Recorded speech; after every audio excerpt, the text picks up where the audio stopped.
Andrew Williamson here. Welcome back to Williamson Education. In our most recent lesson, we looked at the powerful role of conjunctions in building relationships between words and ideas in sentences. And I suggested that conjunctions were really more than just an ordinary part of speech.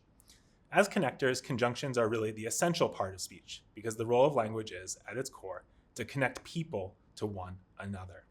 Not all parts of speech can be as essential as conjunctions are, however. And today we turn to two more parts of speech that are a bit humbler in their role, the adjective and the article. Now don't get me wrong, adjectives and articles still serve important roles, and we will learn about the roles that they play in today's class. Before we begin, let me be clear about one thing. There is no strong conceptual connection between adjectives and articles, no particular reason for grouping these parts of speech together. They do both begin with the letter A, of course, and that means today's lesson title is a bit of an alliteration, or a group of words that all begin with the same letter. Other than sound connection, though, the grouping of adjectives and articles is a bit, well, arbitrary. With that as preamble, let's dive into the first of today's parts of speech, the adjective. As we have seen in earlier lessons, adjectives are essentially modifying words, words that add more information to other words and sentences. And as you will recall, the part of speech that the adjective adds more information to is the noun. Adjectives modify nouns, in other words. They tell us more information about things and objects in sentences. The first thing to know about adjectives is that they modify nouns in sentences. The second thing to know is that adjectives come before the nouns they modify. In other languages, such as my second language, French, adjectives tend to come after the nouns that they modify. But in English, the story is different. Adjectives generally come first, and the nouns they modify come second. This is called pre-modification, since that little particle pre means before or prior to. Let's look at a few simple examples to see how this pre-modification works in practice. Here's a sentence with a couple adjectives that modify nouns. You want to keep your valuable belongings in a secure place. In this sentence, there are two nouns that are modified by adjectives. The nouns are belongings and place. Now we ask ourselves, which words in this sentence are telling us more information about the belongings and the place? Which words, that is, are modifying these nouns?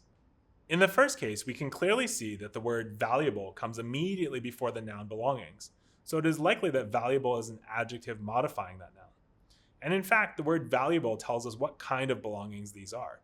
These are not just any belongings, these are valuable belongings. In the second case, we have to ask ourselves, what kind of place is it where you should put your belongings? It is a secure place, so the word secure is a modifier telling us more information about the place. That word secure also comes immediately before the noun in question, so there's a good chance it is an adjective, and in fact, it is an adjective. All of these considerations raise the next question. What about when there are multiple adjectives used to pre-modify a given noun? How do we know which adjectives to place first, second, third, and so forth? Well, there are in fact some rules around what is called adjective order. I won't go into all of the details here because they can get a bit tedious, but I would be remiss in my duties as your English teacher if I didn't say that when you are placing multiple adjectives in a row, you must follow the rules of adjective order. Most native speakers learn these rules intuitively, and in fact, may not even know that there are rules around this topic. So what is the correct order of adjectives? If you have an adjective expressing quantity, that adjective comes first. Then, if you have an adjective expressing quality, that adjective comes second. If you have an adjective expressing size, that adjective comes third. Adjectives involving age come fourth, and those describing shape come fifth. Any adjective that establishes the color of a noun comes sixth. How does this adjective ordering work in practice? Let's say you have a ball and you want to describe its size, big, and color, green. As we know, size is third in the list of adjective order and color comes sixth. You should therefore place the size adjective before the color adjective in describing the ball, the big green ball. As with most things in English, there's a difference between learning the rules, knowing the rules, and being able to follow the rules in daily speech. You will become more adept at following the rules of adjective order as you get more exposure to the English language in native environments. Moreover, as with other topics, I should say here that my description of adjective order is not exhaustive. There are other types of adjectives to take into account in the order, but I've skipped over these other types of adjectives in the interest of simplicity. Well, enough on adjectives now. Let's turn to articles. As we know from our first lesson, there are only 3 articles in English, a, an, and the. Like adjectives, articles are used before nouns. Articles are placed before the nouns that they determine, and in fact, articles are a type of determiner. What do articles help us determine about nouns? Well, broadly speaking, these little words help us figure out whether a given noun is specific or general.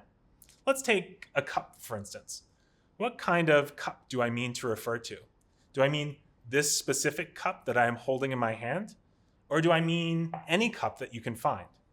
The answers to these questions will help you to decide which type of article to use in describing the cup. In general terms, there are two kinds of articles in English. There are so-called definite articles and so-called indefinite articles. The three articles a, an, and the may be divided into these two main categories, definite and indefinite. Actually, there is only one definite article, the. The definite article the is to be used when you wish to point to a very specific noun. For instance, consider this cup once again. You might say to me, Andrew, can you pass me the cup? I would understand that you wish me to pass you this specific cup, the one that I am holding in my hand at this moment. By contrast, imagine if you were to say, hey Andrew, can you pass me a cup? What would you mean in this circumstance? Well, your article would suggest that you don't mind which cup I pass you. It could be this cup that I am holding in my hand right now, or it could be any other cup that I can find. That's why the article is called an indefinite article. It does not define or specify which one of that type of noun you want. The article an is another indefinite article like a. The only difference between these two indefinite articles is that the word an is to be used in front of any word that begins with a vowel. The word a or on the other hand, is to be used in front of any word that begins with a consonant. Otherwise, these two articles are functionally the same as each other and may be used interchangeably. Well, that brings us about to the end of our lesson on adjectives and articles. As you may be able to tell, these two types of words have perhaps a bit more in common with each other than I suggested at the beginning of the lecture. Adjectives and articles both relate to the modification of nouns, and both tend to come before the nouns they modify or determine. That realization surprised even me. One of the joys of delivering these lessons in the Spread the Word campaign is that I learn things about the topic that we discuss in the process of writing and thinking about them. Yes, I am a teacher, and yes, I am the teacher teaching this course about the English language, but teachers don't know everything, and they certainly don't know everything all at once. They often learn more about their subjects than they knew before teaching these subjects. That's one of the great secrets of being a teacher. People think that teachers give knowledge to their students, but the good teachers never stop getting knowledge from them, too. As the great statesman, scientist, and philosopher Ben Franklin once said, "Tell me and I forget. Teach me and I remember. Involve me and I learn." It may seem that I am the teacher and you the student in these lessons, but trust me, we are both walking in the same shoes here. We're all just learners here. On that note, let's finish up the lesson for today, and don't forget to spread the word.